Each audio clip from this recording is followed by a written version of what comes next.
Before I even jump into this testimony, I just want to say that I know that there are a lot of distractions going on. There's a lot of fear mongering going on between, we started off with the wildfires in LA, a lot of orders being signed off, planes and the malfunctions and things. It can be overwhelming. I really pray and advise you guys to stay focused, keep your eyes on the Lord. Over and over and over, God really does say, do not be afraid, do not fear. Really put your trust in Him. Pray without ceasing. Put your focus on where it should go. Watch as well as pray, but don't consume what's gonna get you all bent out of shape. Continue to pray and believe in the power of prayer, because prayer really does change things. Things can really work out despite what you're seeing. So continue to seek the Lord in spite of. And I also just wanted to get into the fact that we cannot get so caught up wanting to go viral or using Jesus as an aesthetic, because He knows your heart, He knows the difference. Be mindful of that. You could fool whoever, but you can't fool God. Really take your walk with the Lord seriously. You're gonna serve His kingdom, do it with the right heart posture. We are to be disciples, spreading the glory of God.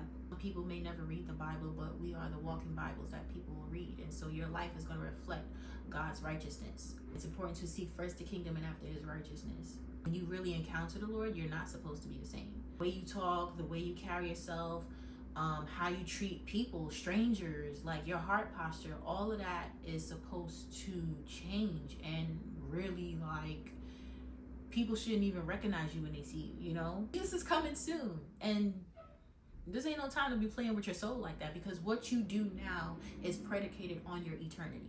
Play worship music and all this stuff all you want, and go to church and post a meme about the Lord, turning Him into a to-do checklist. Like, okay, I did this today for the Lord. That's like, God is not looking at your deeds, He's looking at your heart. Other than that, let's go ahead and jump right into this video.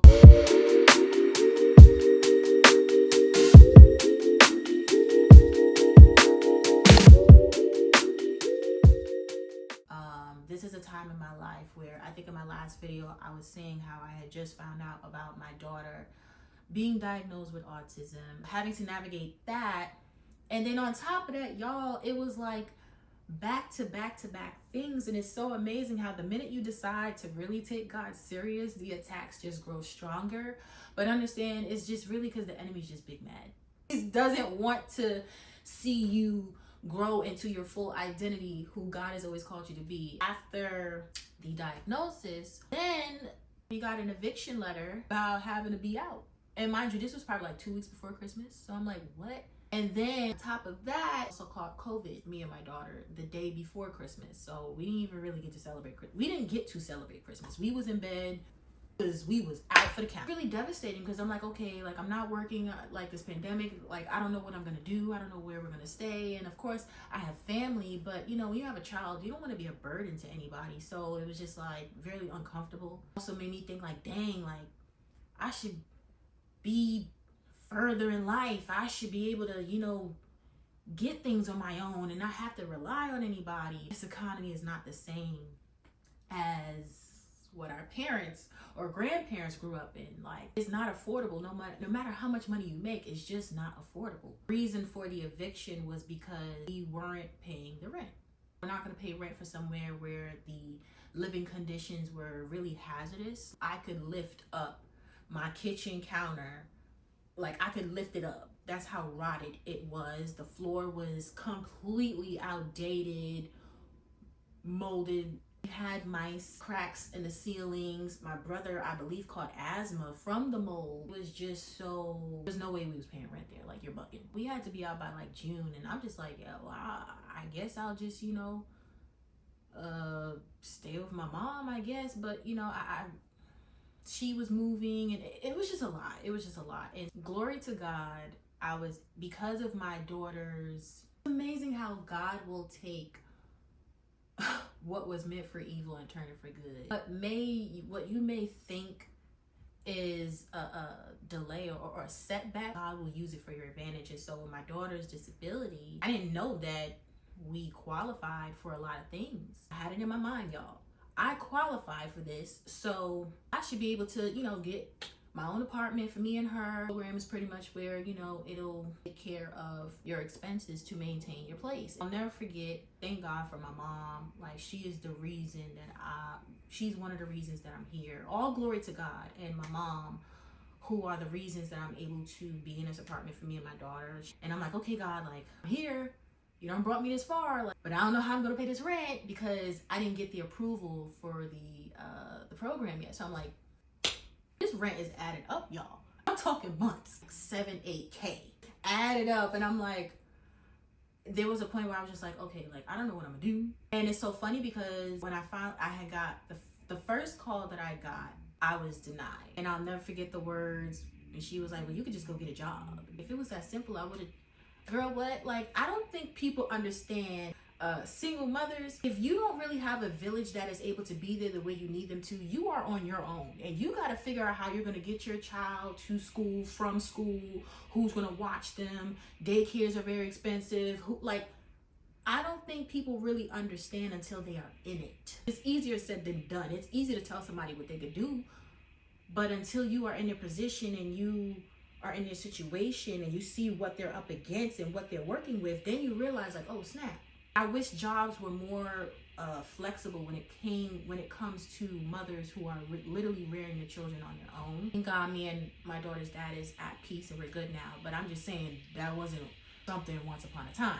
I got denied, but I still had to keep the faith. Like, at the end of the day, I know what I went over in research. I still qualified for this. There's no way you're going to tell me no. So I wasn't taking no for an answer. I called them again. I said, I need my caseworker changed. I needed, like, I'm not accepting this. Like, I just wasn't accepting it. Sometimes you got to get in position. Like, look, I know what God told me. I know what this is. I know X, Y, and Z, and I'm not settling until I get it. I got my caseworker switched. And then they told me, they was like, oh yeah, so yeah, you do qualify. And when they told me the numbers of what I would pay to live here, when I talk about like mind blown, that's a blessing. And so I didn't get the approval yet, but they were telling me that if I did, this is what would be required. And I was just like, wow, God, if you expose me to this information, then there's no way that I'm going to accept the no again. So I had to, by faith, just keep on, believing that I'm gonna get that yes, in spite of the fact that I'm $8,000 in debt. One random day, I got the call and approved. Not only was I approved, all that $8,000 of debt was covered.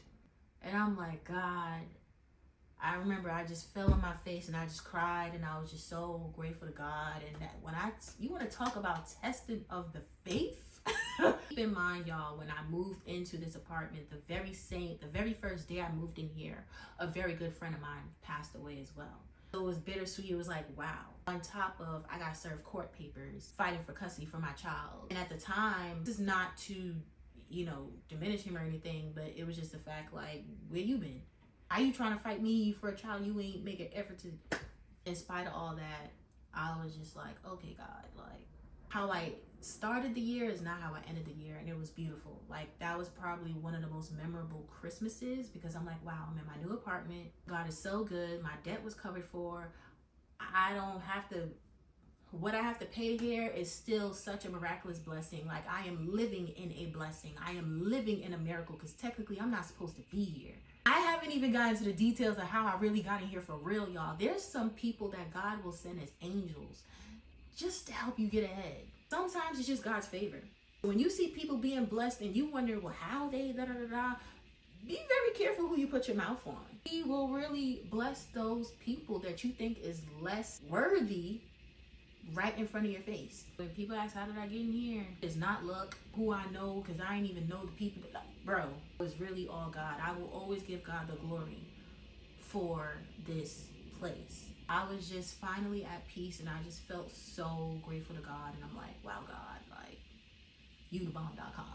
And in order to have a testimony, you do have to go through tests. It'll be uncomfortable. Nobody wants to go through hardships and stuff, but faith builds perseverance and endurance. Your faith that you had last season isn't going to work for the next season. You have to literally work your faith like it's a muscle.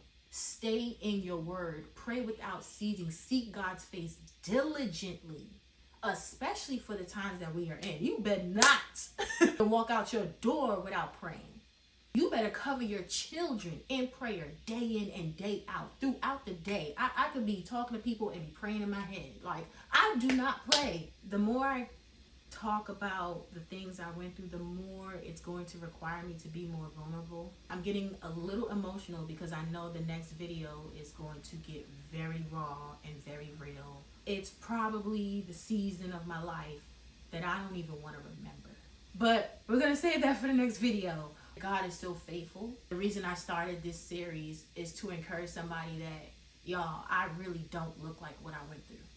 I hope that I can encourage somebody. I hope that I can be able to, just put a seed of faith into somebody else to hold on to Jesus, because he is going to be your anchor in the most darkest of times. So I really hope that, empowered you. It lifted your spirits up. No matter what situation you may be facing, I'm here to tell you it don't matter what man say, God has the final say.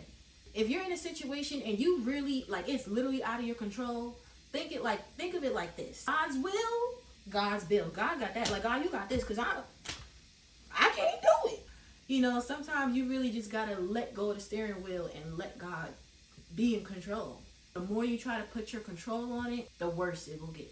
Hope you guys enjoyed this. I hope that this resonated with someone.